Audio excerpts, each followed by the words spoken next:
Hello दोस्तों, मैं हूं आपका दोस्त राजेश शर्मा और आप देख रहे हैं आप ही का चैनल क्रिप्टो रोजगार। एक बहुत ही इमरजेंसी वीडियो आज के लिए भी है क्योंकि बहुत ज़्यादा बिटकॉइन में क्रिप्टो मार्केट में पैनिक आ चुका है। जैसा कि कल की वीडियो में मैंने आपको बताया था कि 36,000 का बहुत इम्पोर्टेंट सपोर्ट है, बहुत इम्पोर्टेंट लेवल है। वो अगर वो तोड़ देता है तो स्वाभाविक ही हमको बियर मार्केट की तरफ जाना पड़ेगा और वो फाइनली टूट चुका है। और मार्केट की जो सेंटिमेंट है, जो न्यूज़ हैं, उनके अकॉर्डिंग प्रॉपर तरीके से अब हम लोग बियर मार्केट में एंट्री कर चुके हैं। तो अब हम लोगों को बहुत ज़्यादा सावधान रहना पड़ेगा। और जिन लोगों का पोर्टफोलियो 80%, 90%, 70% माइनस में दिख रहा है तो कृपया करके वो बार बार स्क्रीन को ना देखें, उनसे उनको बहुत ज़्यादा परेशानी हो सकती है। अब वेट करें और या फिर उसमें एवरेजिंग करें, क्योंकि अब वेट करने का मतलब है वो बहुत ज़्यादा डाउन जाएगा और आपको लंबा टाइम हो सकता है उसमें वेट करना पड़े। एक्चुअली मैंने कल भी आपको बताया था, मार्केट सेंटीमेंट पे काम करता है। पूरी दुनिया के हालात जो हैं वो थोड़े से ख़राब चल रहे हैं। यूएस तो अपने पूरे 40 साल की रिकॉर्ड इन्फ्लेशन पर है, तो वहाँ पे इन्फ्लेशन है, बहुत ज़्यादा बेरोज़गारी है। इंडिया में बेरोज़गारी बढ़ चुकी है और रशिया की तरफ से बैड न्यूज़ आई है, उसने प्रस्ताव रखा है। इंडिया का भी अभी तक कोई अपडेट नहीं है कि वो क्या कदम उठाने वाला है। उधर चाइना भी जो है अपनी करेंसी सीबीडीसी लाने के लिए माइनर्स को बहुत ज़्यादा परेशान कर रहा है। और उधर यूएस की तरफ से सैक एजेंसी ने भी ईटीएफ को परमिशन नहीं दी। इसके अलावा शेयर मार्केट हो, फॉरेक्स मार्केट हो या अदर मार्केट्स हों, पूरी दुनिया की जो मार्केट्स हैं वो नेगेटिव रिटर्न्स दे रही हैं। इसका भी बहुत बड़ा इम्पैक्ट जो है क्रिप्टो करेंसी पर पड़ रहा है। तो हम लोगों को सारा ओवरऑल सिनेरियो समझना पड़ेगा कि आखिर ये सब हो क्यों रहा है। तो बहुत सारी ऐसे सेंटिमेंट्स और न्यूज़ बन रही हैं।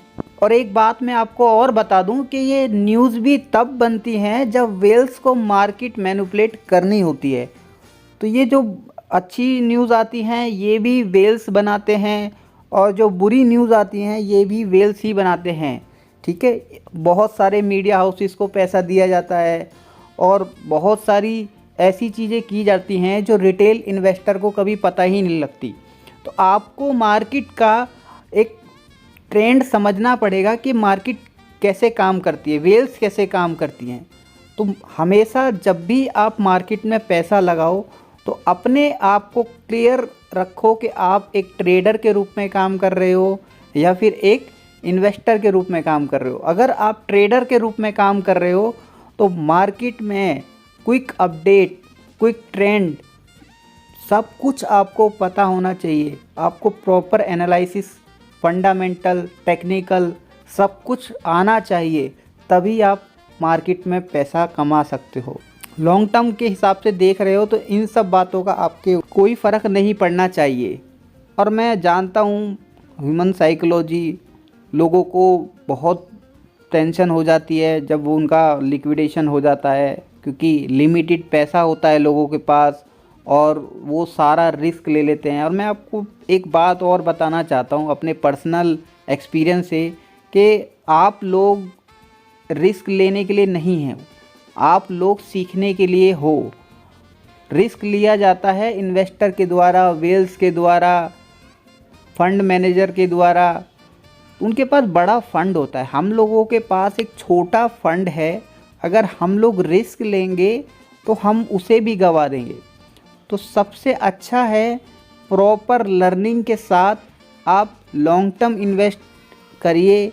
और अगर आप ट्रेडिंग ही करना चाहते हैं तो इतना करिए कि कम से कम आप कुछ टाइम पेपर ट्रेडिंग करिए।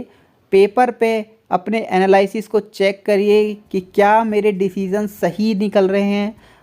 जब आप बहुत ज़्यादा कॉन्फिडेंट हो तभी आपको मार्केट में ट्रेडिंग के लिए सोचना चाहिए, क्योंकि कोई भी काम बिना सोचे किया गया वो आपको लॉस ही देगा। ऐसा नहीं है कि सब कुछ ही बुरा बुरा हो रहा है। एक अच्छी न्यूज़ भी मैं कल पढ़ रहा था।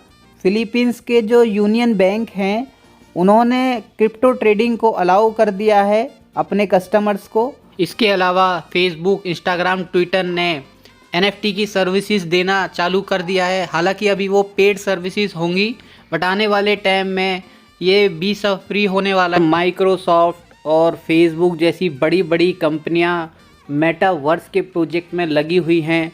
आने वाले समय में मेटावर्स का बहुत ज़्यादा क्रेज़ होगा, Web3 का बहुत ज़्यादा क्रेज़ होने वाला है और बहुत सारी और भी अच्छी न्यूज़ है मार्केट में, बट वो दब जाती हैं बैड न्यूज़ में। और इंडिया की तरफ से भी इस बजट सेशन में बोला ये जा रहा है कि 18% टैक्स लगेगा, बजट सेशन में पास हो जाएगा ये बिल। बट जब तक कोई अच्छी न्यूज़, अच्छे सेंटीमेंट मार्केट में नहीं बनते तो तब तक थोड़ा सा मार्केट जो है बहुत ज़्यादा नीचे जा सकता है और ख़तरनाक तरीके से वोलेटाइल हो सकता है। तो जो लोग फ्यूचर ट्रेडिंग करते हैं वो तो कृपया करके दूर ही रहें, क्योंकि आप इस मार्केट को नहीं संभाल सकते। पहले मार्केट में एक बार क्लियरेंस आने दीजिए कि मार्केट किस तरफ रुख चाहता है, सेंटीमेंट क्या बन रहे हैं, तो उसी तरफ फिर हम लोग ट्रेड ले सकते हैं। अब हम पुरानी ट्रेड को कैसे मैनेज करें उसका एक ही तरीका है जो मैंने आपको बताया है कि आप बार बार अगर उसे देखेंगे तो उतना ही आप जो है पैनिक में आएंगे, और पैनिक में आने के बाद आदमी हमेशा गलत डिसीज़न लेता है। तो आपको वो देखना नहीं है, आपको अपना उतना फंड उसके अंदर रखना है अगर वो फ्यूचर में फंसी हुई है कि लिक्विडेट ना हो। आपको फ़ंड का इंतज़ाम करना ही पड़ेगा, अदरवाइज़ वो लिक्विडेट करके ही जाएगा। अगर आपका स्पॉट मार्केट में है तो आपको डरने की ज़रूरत बिल्कुल भी नहीं है। स्पॉट मार्केट में कभी भी आपका कॉइन ज़ीरो नहीं होगा, ये गारंटी है।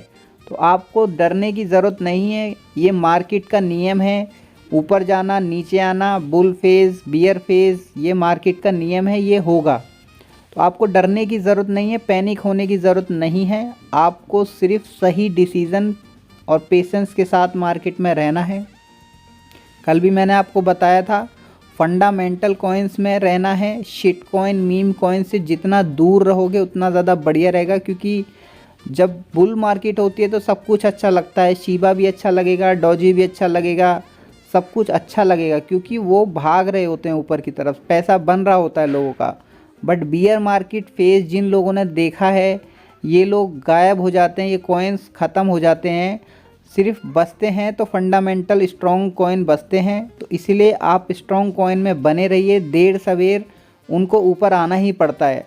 तो मार्केट में एक ही नियम बना के चलो, 1, 2, 5 अच्छे कॉइन्स आप पहले खुद से स्टडी करोगे, एनालिसिस करोगे उनका, तब जाके आप लॉन्ग टर्म व्यू के साथ उसमें एंट्री कर सकते हो, या फिर आपका जो ऑलरेडी ट्रेड चल रहा है उसमें एवरेजिंग कर सकते हो। जब आपका कन्विक्शन बन जाता है कि हाँ ये प्रोजेक्ट अच्छा है, ये इसका फंडामेंटल बहुत स्ट्रॉन्ग है कॉइन का, तब आपको डर नहीं लगेगा। तो वही सारी चीज़ जो है आपकी समझ पे डिपेंड करती है कि आप किस प्रोजेक्ट को, किस कॉइन को कितना समझ पाए, और उसके हिसाब से आपका डिसीज़न मैटर करता है।